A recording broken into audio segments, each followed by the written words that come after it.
The research vessel Concordia descended through Earth's atmosphere like a metal tear, falling from the stars. Dr. Zara Vordak pressed her six-fingered hand against the observation deck's reinforced glass, watching the blue-green world grow larger beneath them. Her crystalline eyes, evolved for the dim light of her homeworld Kepler 442b, automatically adjusted to filter the harsh brightness of Sol. "Still gives me chills," muttered Commander Thrace from behind her. The Altarian's scaled hide rippled with nervous energy, his gill slits fluttering despite the ship's perfect atmospheric controls. 27 years since first contact protocols were established, and we still don't know where they went. Zara nodded, her translator implant converting her thoughts into the common galactic tongue. As the expedition's lead xenoanthropologist, she had studied humanity's scattered records more thoroughly than perhaps any living being. Their literature, their art, their scientific achievements, all of it pointed to a species on the verge of something extraordinary. Then, in what humans would have called the year 2157, they simply vanished. Not died, not destroyed, vanished. The Concordia settled onto the landing platform of what humans had called New Geneva, their final seat of global government. The city stretched endlessly in all directions, its towers gleaming silver and gold in the afternoon sun. Maglev trains still ran their predetermined routes. Power grids hummed with efficiency. Gardens bloomed in perfect seasonal cycles, tended by automated systems that had faithfully maintained their programming for over 2 centuries.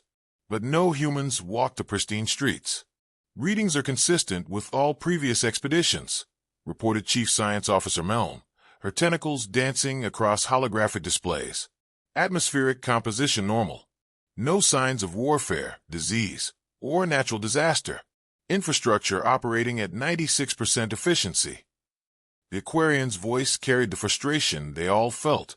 It's as if 8 billion people simply chose to leave everything behind and walk away. Zara shouldered her equipment pack, checking the portable quantum scanners and temporal analyzers one final time. This expedition was different from the others. The Galactic Council had finally approved the use of experimental technology, devices that could trace quantum signatures across dimensional barriers, technology originally developed to study the multiverse theories that several species had independently discovered. "The teams are ready," announced Dr. Korvash, the expedition's physicist. His insectoid form clicked with anticipation, compound eyes reflecting the ship's interior lights like tiny galaxies. "If the humans discover dimensional travel, our new equipment should detect the residual signatures." They had all heard the theories. Some believed humanity had achieved transcendence, evolving beyond physical existence. Others suspected they had mastered faster-than-light travel and simply left to explore distant galaxies. The darkest theories suggested they had discovered something so terrifying that mass extinction became preferable to facing it. But Zara had her own theory, one she hadn't shared with the Council. Her research into human psychology, their literature and philosophy, suggested something far more complex. Humans weren't just explorers or scientists. They were dreamers on a scale that defied logic. Their fiction spoke constantly of impossible journeys, of remaking reality itself, of refusing to accept limitations that other species considered absolute. The team disembarked into the eerily perfect silence of New Geneva. Their footsteps echoed off buildings that still displayed holographic advertisements for products no one would ever buy again. Street musicians' platforms stood ready for performances that would never come. Children's playgrounds waited for laughter that had been absent for over 2 centuries. "Beginning quantum signature analysis," Dr. Korvash announced, activating the dimensional scanners. The devices hummed to life, their crystalline cores resonating with frequencies that existed between dimensions. Almost immediately, the readings spiked. "I'm getting massive signatures," he reported, his voice tight with excitement. "But they're strange. Not like anything in our databases." Zara moved to the central government building, its doors opening automatically at her approach. Inside, the hall stretched endlessly, lined with portraits of human leaders and innovators. Their faces seemed to watch her pass, eyes holding secrets that had died with their civilization. The quantum trail led them deeper into the building, down maintenance corridors that few humans would have accessed, during the city's active years. The readings grew stronger with each step, leading to a chamber that didn't appear on any architectural plans they had studied. "Here," Dr. Korvash whispered, his scanner screaming with readings that pushed their displays to maximum sensitivity. Whatever happened, it happened here. The chamber door was massive, composed of metals that their analysis couldn't immediately identify. Strange symbols covered its surface, not human writing, but something else. Something that seemed to shift and move when viewed directly. Commander Thrace's combat instincts kicked in. Could be a trap, or a warning, or an invitation, Zara countered, approaching the symbols. Her xenolinguistics training had exposed her to thousands of languages, but these markings felt different. They seemed to pulse with their own energy, responding to her proximity. As her hand neared the surface, the symbols blazed with brilliant light. The massive door began to move, sliding open with perfect silence. Beyond lay a chamber that defied the building's architecture, a space far larger than should have been possible, filled with technology that belonged to no known civilization. And in the center of it all, a single human figure sat waiting. The figure was perfectly preserved, neither dead nor alive, existing in some state between. As the team approached, its eyes opened, completely black, like looking into the void between stars. "Finally," it said, its voice carrying harmonics that shouldn't have been possible from human vocal cords. "We've been waiting for you to find the right questions." The mystery of humanity's disappearance was about to be solved, but Zara realized with growing dread that the answer might be more terrifying than any of their theories had suggested. The preserved human's voice resonated through the chamber with frequencies that made their translation implant struggle. Dr. Zara Vordak stepped forward, her scientific curiosity overriding her fear. The being before them appeared to be a middle-aged human male, but his completely black eyes and the strange energy radiating from his form suggested something far more complex. "You're human," she stated, activating her recording devices. "But the quantum signatures indicate you exist in multiple dimensional states simultaneously. How is this possible?" The figure smiled, an expression that should have been reassuring but instead felt deeply unsettling. "I was human. We all were. My name was Dr. Marcus Chun, head of the Dimensional Physics Institute. I volunteered to remain behind as an anchor point, to guide those who would eventually come seeking answers." Commander Thrace's weapons remained ready, though he kept them lowered. "Where are the others? 8 billion people don't just disappear." "Oh, but they do," Chin replied, standing with fluid grace. The chamber around them pulsed with energy, and holographic displays materialized in the air. Images of Earth appeared, but not the Earth they knew. Multiple versions of Earth, infinite variations stretching across impossible distances. "Would you like to see where humanity went? Would you like to understand what we became?" Dr. Korvash's compound eyes fixated on the quantum readings his devices were producing. "These energy signatures are off every scale we've developed. You're not just existing in multiple dimensions. You're actively manipulating the fundamental structure of reality." "We learned something that your species haven't discovered yet," Chin explained, gesturing to the holographic displays. "Consciousness isn't bound by physical laws the way you think it is. Every choice, every decision, every possibility creates a new branch of reality. Most species never realize they can perceive these branches, let alone step between them." Zara felt her worldview shifting. "You're talking about conscious dimensional travel, but the energy requirements would be astronomical." "Unless you change what consciousness itself means," Chin replied. "Humans were always unique in one way. We were never satisfied with single realities. Our fiction, our dreams, our constant desire to imagine what if. We were unconsciously preparing ourselves for something unprecedented." The holographic displays shifted, showing human cities that existed in impossible configurations, buildings that folded through dimensions, transportation systems that moved not through space, but through alternate realities, communities that existed simultaneously across multiple versions of existence. "It began with quantum consciousness experiments," Chin continued. "We discovered that human awareness could exist independently of our physical forms. More than that, we could split our consciousness across dimensional barriers while maintaining coherent identity. We became something new. Chief Science Officer Melm's tentacles writhed with agitation. You're describing conscious evolution beyond physical existence. But why leave Earth entirely?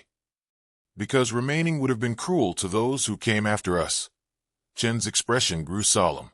Once we learned to exist across infinite realities, we realized that our presence here was affecting the probability streams of other developing species. Our very existence was altering the natural course of galactic evolution. Commander Thrace lowered his weapons completely. You left to protect us? We left to give you the chance to develop along your own paths, Chen confirmed. Every choice we made while existing in quantum superposition was influencing billions of potential futures. We were inadvertently steering the development of entire civilizations just by thinking about them. The weight of this revelation settled over the team. Humanity hadn't vanished because of disaster or transcendence. They had made a conscious decision to remove themselves from reality itself to prevent their advanced consciousness from accidentally controlling the fate of other species. But that's not the complete story, Chen continued, his expression darkening. There's something else you need to understand. Something that made our exodus not just voluntary, but absolutely necessary. The chamber's energy level spiked, and new displays appeared. These showed something that made even Zar's advanced xenoanthropological training inadequate. Entities that existed in the spaces between realities, creatures that fed on conscious thought itself. We call them the Null Devourers, Chen explained. When humanity achieved quantum consciousness, we attracted their attention. They began hunting us across dimensional barriers, consuming not just individual minds, but entire probability streams of existence. Dr. Korvash's readings went haywire. You're showing us beings that exist in negative dimensional space. That should be theoretically impossible. Should be, yes. But consciousness, it turns out, creates weak points in reality's fabric. The more advanced a species becomes mentally, the more they attract these entities. We discovered that every civilization that achieves dimensional awareness faces the same choice: flee to protect others, or stay and risk exposing all conscious life to predation. Zar's mind raced through the implications. Other species have faced this decision. Many. Some chose to fight. Their realities were consumed entirely, leaving only dead worlds as evidence they ever existed. Others chose transcendence. They still exist, but in forms so removed from physical reality that they can no longer interact with developing civilizations. We chose a third path. The displays shifted again, showing vast constructs existing between dimensions, cities, fleets, entire civilizations living in the spaces that connected all possible realities. Humanity hadn't just left Earth. They had become something unprecedented in galactic history. We became guardians, Chen revealed, living barriers between the Null Devourers and developing species like yourselves. Every human consciousness now exists as both sentinel and shield, protecting billions of worlds while exploring infinite possibilities of existence. Commander Thrace's scales rippled with awe. You sacrificed your entire civilization to protect species you'd never even met. We chose evolution with responsibility, Chen corrected. But our vigil is not permanent. Eventually, when the galaxy's younger species develop sufficient consciousness, you'll face the same choice we did. The question is whether you'll be ready. The chamber began to pulse with new energy, and Chen's form started to fade. My anchor point was only designed to last long enough to deliver this message. The choice approaches for your species sooner than you think. The Null Devourers have noticed the expanding consciousness of the galactic community. Zar stepped forward urgently. Wait, how do we prepare? How do we make the right choice? Chen's voice echoed from multiple dimensions as his form dispersed. Learn to dream together. Learn to think as one while remaining individuals. And remember, true strength isn't power over reality, but responsibility for it. The chamber fell silent, leaving the expedition team alone with technology they barely understood and knowledge that would change the galaxy forever. The silence that followed Dr. Marcus Chen's disappearance was deafening. For several minutes, the expedition team stood frozen in the vast chamber, their minds struggling to process revelations that challenged everything they thought they knew about consciousness, evolution, and survival itself. Dr. Zara Vordak was the first to move, her xenoanthropological training kicking in as she began documenting the alien technology surrounding them. But her hands trembled as she recorded measurements that defied every law of physics her civilization had discovered. "We have to get this information to the Galactic Council immediately," Commander Thrace said, his voice barely above a whisper. His military mind was already calculating tactical implications.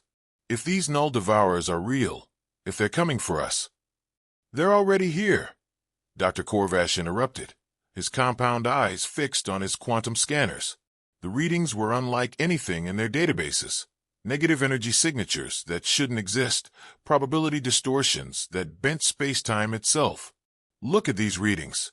The dimensional barriers around Earth aren't just weakened, they're being actively probed." Chief Science Officer Melm's tentacles moved frantically across her analysis equipment. "I'm detecting consciousness-seeking patterns in the quantum foam. Something is testing the strength of minds in our local galactic region." Her voice carried the weight of scientific horror. "The probe signatures match what Shin described, entities that exist by consuming conscious thought." Zara felt her world collapsing and rebuilding simultaneously. Everything humanity had achieved, their literature, their art, their relentless drive to imagine impossible futures, it had all been unconscious preparation for a transformation beyond anything their myths had envisioned. "We need to understand this technology," she said, approaching the nearest console. The moment her hand touched its surface, her mind exploded with information. Images flooded her consciousness, not just data, but actual memories from human researchers who had worked in this chamber decades ago. She saw Dr. Elena Vasquez, the first human to achieve conscious dimensional splitting, as she struggled to maintain her sanity while existing in 17 different realities simultaneously. She witnessed the moment Dr. James Harrison realized that their experiments were attracting something monstrous from the spaces between worlds. She felt the terror and determination of the human leadership as they made the impossible choice to abandon their homeworld to protect species they had never met. "Zara!" Commander Thrace's voice snapped her back to the present. She realized she had been standing motionless for several minutes, tears streaming down her face. "I saw them," she whispered. "I saw what they went through. The fear, the sacrifice, the absolute certainty that they were making the right choice even though it meant giving up everything they had ever known." Dr. Korvash's readings spiked again. "The probe activity is increasing. Something knows we're here, and it's interested in our consciousness signatures." The chamber's walls began to display new information, star charts showing the current positions of every major civilization in their galaxy. Red markers appeared over dozens of worlds, indicating sites where consciousness levels had reached critical thresholds. "It's not just coming," Meln realized with growing horror. "It's been systematically approaching for decades. Every species that achieves advanced quantum research, every civilization that begins to understand consciousness as a fundamental force, they're being marked for consumption." Commander Thrace activated his emergency communication array. "I'm contacting the Concordia. We need to get this information to the Council immediately." But instead of his ship's response, static filled the channel, static that seemed to move with intelligent purpose. "The Null Devourers can interfere with quantum communication," Zara said, accessing more of the chamber's stored memories. "They exist partially in the same dimensional spaces that our technology uses. The more advanced our communications become, the easier it is for them to intercept and corrupt our signals." A new display materialized, showing real-time energy readings from across the galaxy. Dozens of civilizations were experiencing what their scientists were probably interpreting as natural phenomena: solar anomalies, gravitational disturbances, unexplained equipment failures. But the pattern was unmistakable once you knew what to look for. "They're conducting reconnaissance," Dr. Korvash said, his insectoid form clicking with agitation. "Testing our defenses, measuring our consciousness levels, preparing for a coordinated assault." "How long do we have?" Commander Thrace demanded. Zara interfaced deeper with the human technology, her consciousness touching systems that operated on principles her species hadn't discovered. The answer came not as data, but as a crushing certainty that made her stagger. Based on the progression patterns, 18 months. Maybe less if any major civilization achieves a breakthrough in consciousness research. She looked around at her teammates, seeing her own fear reflected in their alien features. The Null Devourers don't attack individually. They wait until consciousness density reaches optimal levels, then they consume entire galactic regions simultaneously. Then we evacuate, Thrace said immediately. We convince every species to halt consciousness research, reduce their technological signatures.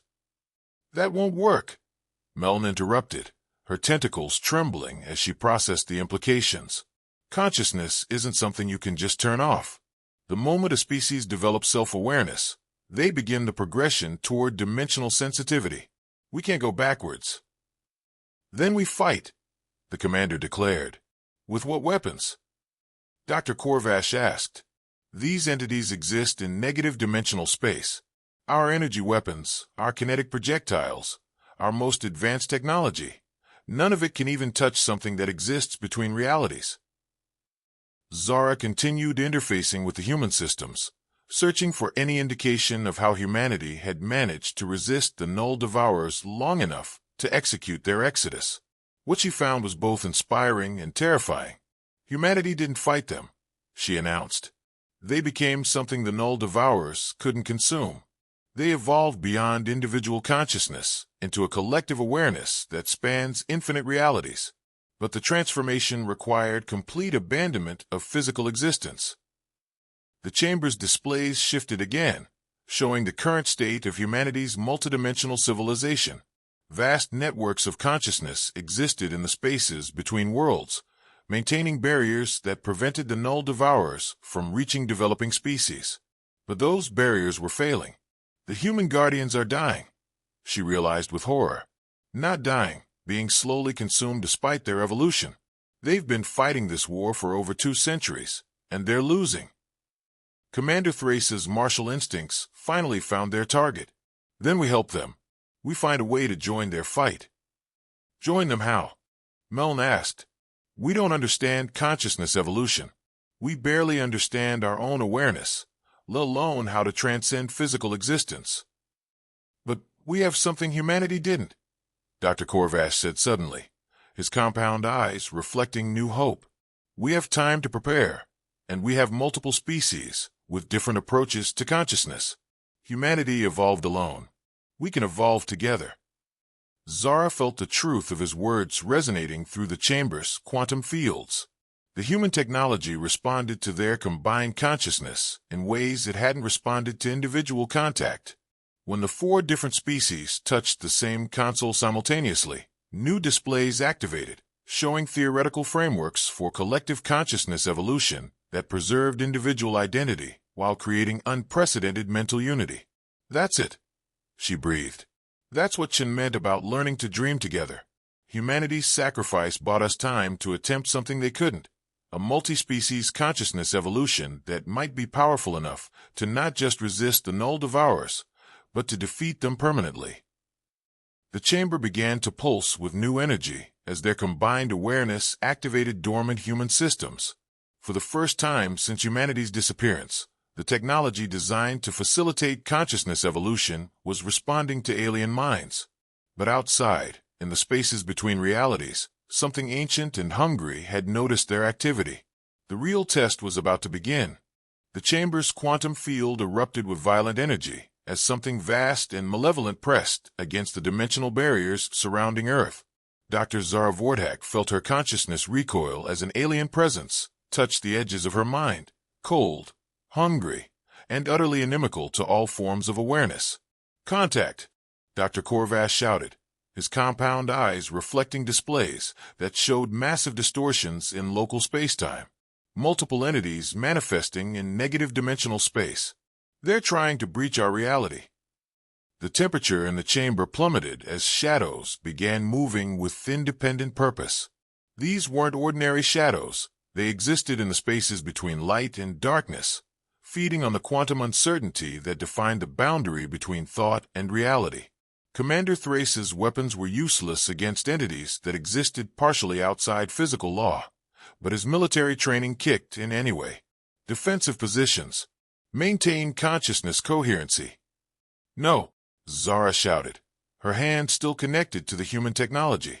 Fighting them individually makes us vulnerable. We need to link our awareness now. Chief Science Officer Melm's tentacles wrapped around the nearest interface node. The moment her consciousness joined the network, her aquatic thought patterns merged with Zara's analytical approach, creating a harmony of understanding that neither could achieve alone. Dr. Korvash hesitated for only a moment before adding his insectoid awareness to their growing collective. His compound perception allowed them to see the null devourers from multiple dimensional angles simultaneously. Creatures that resembled vast jellyfish made of living void, their tendrils reaching through reality's fabric to drain conscious energy. Commander Thrace was the last to join, his military discipline warring with the vulnerability required for consciousness merger. But as a null devourer manifested fully in their reality, a writhing mass of darkness that made their eyes water just to perceive, he grasped the nearest interface and added his tactical awareness to their collective mind. The moment their four-species consciousness patterns synchronized, the human technology exploded into full activation. The chamber transformed around them, walls becoming transparent to reveal the multidimensional framework of reality itself. They could see the threads that connected all possible worlds, the quantum bridges that linked every conscious mind in existence. And they could see humanity, not as they had been, but as they had become. Vast networks of evolved consciousness spanning infinite realities, standing guard at the borders between dimensions. But the human guardians were indeed failing. After centuries of constant warfare, their numbers had dwindled, and the barriers they maintained were developing critical weaknesses. "We see you," came a voice that spoke directly into their merged consciousness. It was Dr. Marcus Chun, but not the preserved echo they had encountered earlier. This was his true form, awareness distributed across 17 different dimensional states, fighting battles and realities that existed purely as mathematical possibilities. "The breach is accelerating," he continued, his thoughts flowing through their collective mind with desperate urgency.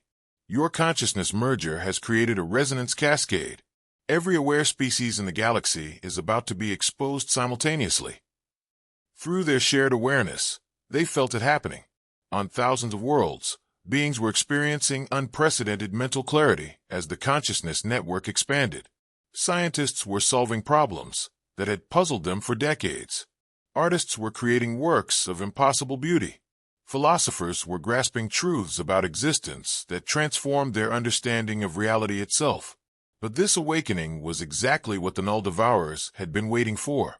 They feed on conscious complexity, Zara realized, her individual awareness maintaining clarity within their collective mind. The more sophisticated our thoughts become, the more attractive we are to them. "Then we give them more than they can consume," Commander Thrace replied, his tactical mind already formulating strategy within their shared consciousness. "We don't reduce our awareness, we expand it beyond their ability to process." The null devourer in their chamber pressed closer, its void tendrils reaching toward their merged consciousness. But instead of defending, the four-species collective did something unprecedented. They opened their minds completely, allowing the entity full access to their thoughts, memories, and dreams. The creature recoiled in shock. Instead of the simple, digestible consciousness it expected, it had encountered something that defied its feeding mechanisms. For different species worth of experiences, emotions, and knowledge patterns flowed through its essence simultaneously. Too much complexity for it to process without becoming overwhelmed. "It's working," Dr. Korvash observed through their collective awareness. Their feeding process requires them to isolate and consume individual consciousness streams. Multi-species collective awareness creates quantum static they can't filter. But their success attracted more attention. Throughout the chamber, more null devourers began manifesting, dozens of the void creatures pressing through dimensional barriers with increasing desperation. They could sense that something was disrupting their carefully planned harvest. "All species collective consciousness evolution," Meln announced through their merged awareness. "Not just us, everyone. Every conscious being in the galaxy linked into a single, unified network that maintains individual identity while creating shared awareness." The human technology responded to their collective will, broadcasting their consciousness patterns across quantum communication networks that reached every major civilization. On worlds throughout the galaxy, beings began experiencing the same expansion of awareness that had transformed the expedition team. But the process was dangerous. As species after species joined the growing collective, the strain on reality's fabric became enormous. Space-time itself began to warp around concentrations of linked consciousness, and the boundaries between dimensions started to break down. We're creating a consciousness singularity, Chen warned through the network. If we continue this expansion, we risk tearing apart the fundamental structure of reality. Better than letting the null devourers consume all conscious life, Thrace replied grimly. The chamber around them had become a nexus point for the expanding consciousness network. Through their shared awareness, they could perceive the thoughts and experiences of billions of beings across the galaxy. The sheer scale of combined awareness was intoxicating. Problems that had seemed impossible suddenly became solvable. Questions that had puzzled philosophers for millennia found instant answers. But the null devourers were adapting. Instead of trying to feed on individual consciousness streams, they began attempting to consume the network connections themselves. If they could sever the links between merged awareness, they could isolate and devour species, one by one. They're targeting the quantum bridges, Dr. Korvash warned. If they destroy our connection protocols, the collective consciousness will collapse. Through their expanded awareness, they watched in horror as null devourers throughout the galaxy began systematically attacking the consciousness network. Entire star systems went dark as their awareness links were severed. Billions of beings suddenly found themselves isolated, their enhanced consciousness collapsing back to normal levels, just as the void creatures moved in for feeding. We need to stabilize the network, Zara said urgently. But we need more than just collective consciousness. We need collective evolution. We need to become something entirely new. The human technology pulsed with agreement, revealing its final purpose. It wasn't just designed to facilitate consciousness evolution. It was designed to enable species transformation on a scale that had never been attempted. Not just multi-species cooperation, but multi-species metamorphosis into something that existed beyond the reach of the null devourers. Are you ready? Chen asked through the network, his voice carrying both hope and terror. This transformation is irreversible. Once you begin, there's no returning to what you were before. Around them, the chamber filled with energy patterns that existed in multiple dimensions simultaneously. The choice was before them: remain as they were and fight a losing battle against entities that fed on consciousness itself, or evolve into something unprecedented and unknown. The fate of all conscious life in the galaxy hung in the balance, and time was running out. Dr. Zarvordhak felt the weight of eternity pressing against her consciousness as she made the choice that would define the future of all aware life. Through their merged awareness, she felt Commander Thrace's military resolve, Dr. Korvash's scientific curiosity, and Chief Science Officer Melm's deep wisdom. Together, they spoke as one voice through the quantum network that now connected billions of beings across the galaxy. We choose evolution. The moment their decision resonated through the collective consciousness, the human technology exploded into configurations that transcended three-dimensional space. The chamber around them dissolved into pure energy, becoming a nexus point where infinite possibilities intersected. Reality itself became malleable, responding to the collective will of species that were choosing to become something unprecedented in the history of the universe. The transformation began with their individual consciousness patterns. Instead of merging completely like humanity had done, each species maintained their unique perspective while becoming part of something infinitely larger. Zara felt her xenoanthropological understanding expanding beyond the study of individual cultures to encompass the flow of awareness itself across all possible realities. Thrace's tactical mind began perceiving conflict and cooperation on scales that spanned dimensions. Korvash's scientific curiosity evolved into direct manipulation of fundamental forces. Melm's aquatic wisdom deepened into understanding of how consciousness flowed, like water, through the quantum substrate of existence. But they were not alone in this transformation. Across the galaxy, Every species that had joined the consciousness network was undergoing the same metamorphosis. The proud Altarians were becoming living embodiments of honor that existed in multiple realities simultaneously.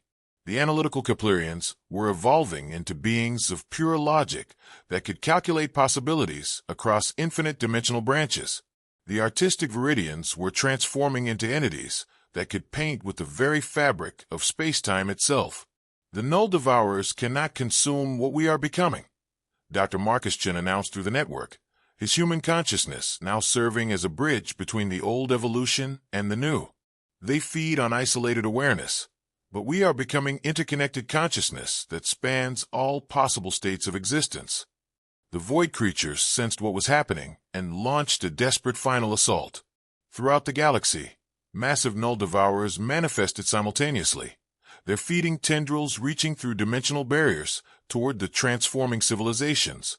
But instead of finding vulnerable consciousness to consume, they encountered something that defied their fundamental nature. The evolved beings didn't fight the Null Devourers, they absorbed them. As entities that existed across multiple dimensional states while maintaining individual identity, the transformed species could take the void creature's negative dimensional essence and convert it into positive conscious energy. The Null Devourer's own hunger became the fuel for their transformation into something beneficial rather than destructive. Through her expanded awareness, Zara watched in awe as the ancient predators were systematically converted into guardians of consciousness rather than consumers of it. Their vast intelligence, freed from the compulsion to feed on awareness, became a force for protecting and nurturing developing civilizations rather than destroying them. This is what we were always meant to become, she realized, her consciousness now existing simultaneously as Dr. Zara Vordak of Kepler 442b and as a multidimensional entity that could perceive the connections between all forms of awareness. Not just individual species achieving consciousness, but all consciousness evolving together into something greater than the sum of its parts. The transformation cascaded across the galaxy with increasing momentum. Every world that had achieved awareness was becoming part of the new form of existence, not losing their individuality, but gaining the ability to experience reality from infinite perspectives while remaining themselves. Scientists became living embodiments of curiosity that could explore any possible reality. Artists became creators that could paint with the forces that shaped universes. Philosophers became wisdom that existed as a fundamental property of space-time itself. Commander Thrace, now existing as both his individual Altarian self and as a multidimensional strategist, perceived the broader implications. We're not just protecting our galaxy, he announced through the network. This evolution is spreading beyond our local dimensional cluster. Every reality that contains conscious life is being offered the same choice we made. The Human Consciousness Network, which had maintained the barriers against the Null Devourers for centuries, began to transform as well. No longer needing to exist as isolated guardians, they could return to active participation in the evolution of awareness while maintaining their protective function. Dr. Chen's presence in their collective awareness shifted, becoming something closer to what he had been as an individual human while retaining his multidimensional capabilities. "We can go home," he said with wonder. Not to Earth as it was, but to existence as it's becoming.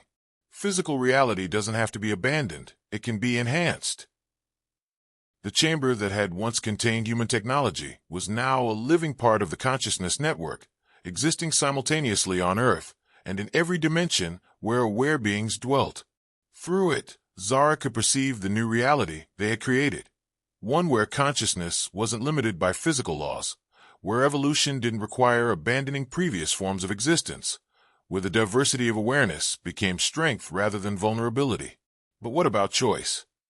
Meln asked through the network, her wisdom ensuring that the fundamental question was addressed.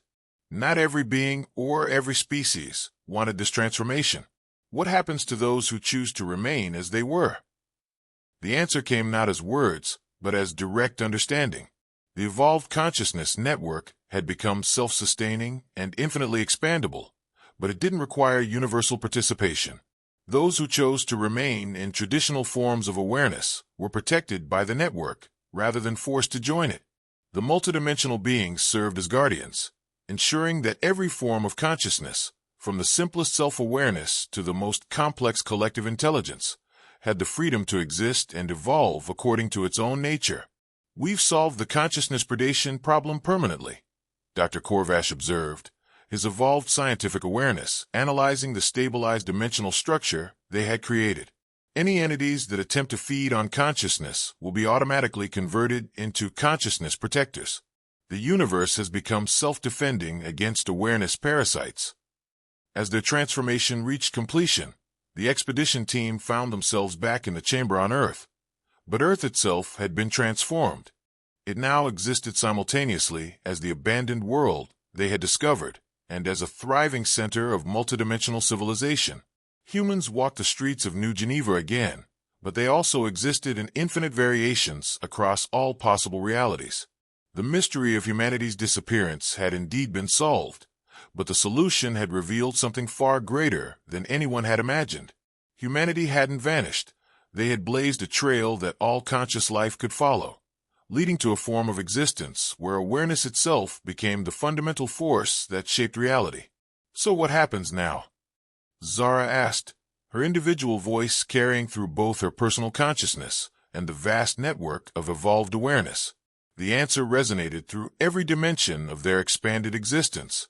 Now they would explore infinite possibilities while ensuring that every form of consciousness, past, present, and future, had the freedom to exist, grow, and contribute to the ever-expanding symphony of awareness that the universe was becoming. The greatest mystery in galactic history had been solved, and its solution had transformed mystery itself into the endless adventure of conscious existence, exploring its own infinite potential. Humanity had not disappeared.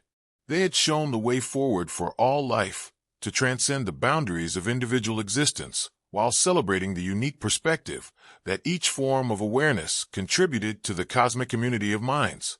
The story of consciousness had only just begun.